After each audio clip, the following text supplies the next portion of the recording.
Hello everyone and welcome to the latest edition of Brontë Mania.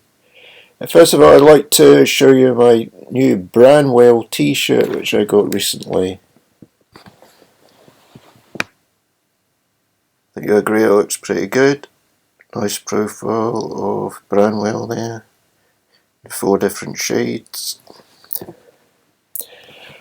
And I would like this video to be all about my own personal views of Branwell Brontë, which is like an appendage to my novel on Branwell's life, but whereas that was all facts all about his life, now I want to give over my own opinions of him.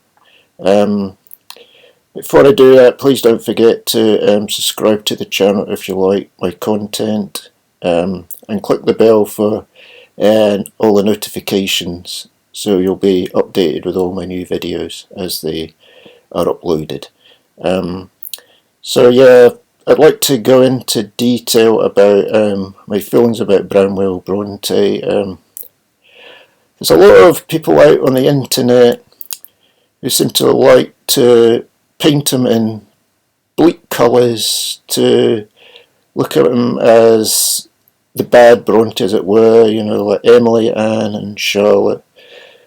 Quite rightly, I acknowledge his great writers and they had brought out some great novels, but Branwell is completely overlooked, and in fact a lot of people seem to want to blacken his name, which I don't really like, because I think he had a lot of talent, and given other circumstances he might have, his life might have turned out very differently than it did.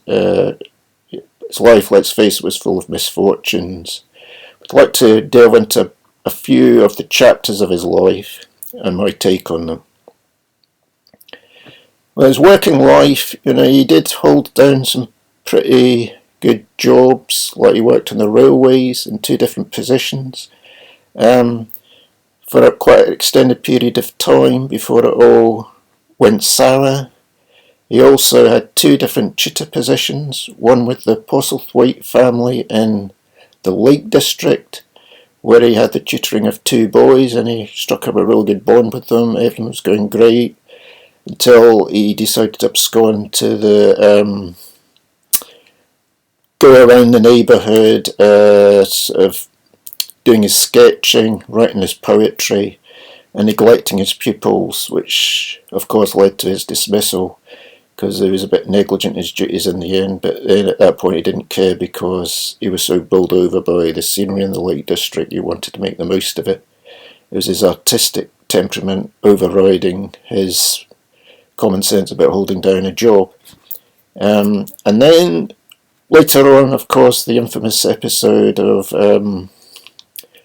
when he went to Thorpe Green Hall, joined Anne there, who's already a governess there with the Robinson family, and then he fell in love with the mistress of the household, which wasn't the done thing, seeing she was a married woman with children, and yeah, it was pretty bad episode all round. He did have the tutoring of young Edmund Robinson, and again he struck a really good bond with him, and everything was going great, but then fell in love with Mrs. Robinson, and he thought, once her husband had died and he was in a sort of, health wasn't very good, so he thought he wasn't going to be alive for much longer. So when he died, he would tie the knot with Mrs. Robinson and go off into the sunset. This a fairy tale sort of ending, but of course Branwell's life was never meant for fairy tales, and Mrs. Robinson wasn't really interested in him. It was only a fling on her side.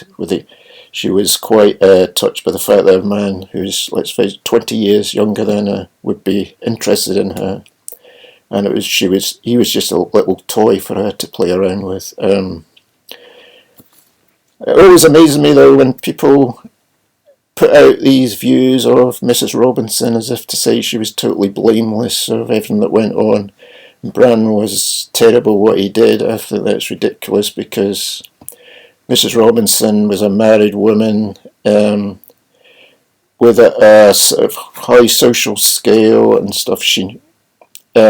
she played around with a younger man who was naive, and I don't know why she's always, a lot of times, is seen as the innocent party, because I think she definitely wasn't. She was the one who was most badly to blame for it, because she was an experienced woman and Branwell was just this young, inexperienced young man. That's my take on it anyway. But then throughout his life, Branwell, he had a bit of difficulty with commitment, because Charlotte introduced him to her good school friend Mary Taylor, and there seemed to be a romantic relations forming between Mary and Branwell. But Branwell, as soon as any sort of responsibility came under his microscope, whenever there was a sense of duty, like becoming romantically linked with a woman and striking up a relationship with her and sort of committing himself to that relationship, he really rather liked to back off. And he, a bit strange in a way, because, as I say, he was looking forward to marry Mrs. Robinson. That's responsibility, but maybe it's because she was on such a high social scale, and he thought that would be great for him, because his money worries would be over and he would be in a nice settled situation. Plus the fact he did really love her. Which, looking at pictures of Mrs. Robinson, and hard to understand, because she was not exactly an oil painting, but I know you can't judge a book by its cover, and there were probably hidden features in her character which other people couldn't see, but yeah, that's the thing that will stay with Branwell, I guess. So that's my look on Branwell, and the fact that he is looked on as a black sheep in the Brontë family, but I think that's being a bit unkind to him, because he did possess a lot of talent. When he was younger, he had this amazing ability where he could write with both hands, sometimes at the same time, and not only ambidextrous, but both together, which is quite amazing. He could also wrote such lovely poetry over the years, and that was never really recognised. It was only published in local magazines and not nationally. Then again, he didn't help himself by writing to national publications and demanding for his poetry to be published, and saying there was sort of, it was a pretty poor show for them not to publish his poetry, which forced the issue a bit too much. I think it would be better if he'd be a bit more humble about it, but that wasn't his style. And that's an interesting one with him as opposed to his sisters, because his sisters were very much of a quieter disposition, more reflective, and wouldn't push themselves forward to that extreme, whereas Branwell was quite fond of doing that, particularly when he was in company in taverns, when he'd had a few drinks. Then he became very much like that, where he would just extol his virtues exceedingly. That shouldn't really be held against him, because he did have a lot of talent, and but it never came to fruition.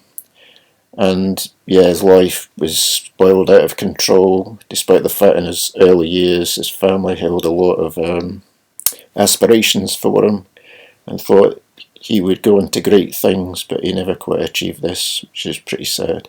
So that's the end of this video. This is my personal view on Branwell Brontë. Hope you've enjoyed it, and I look forward to seeing you again next time. Thanks very much. Bye.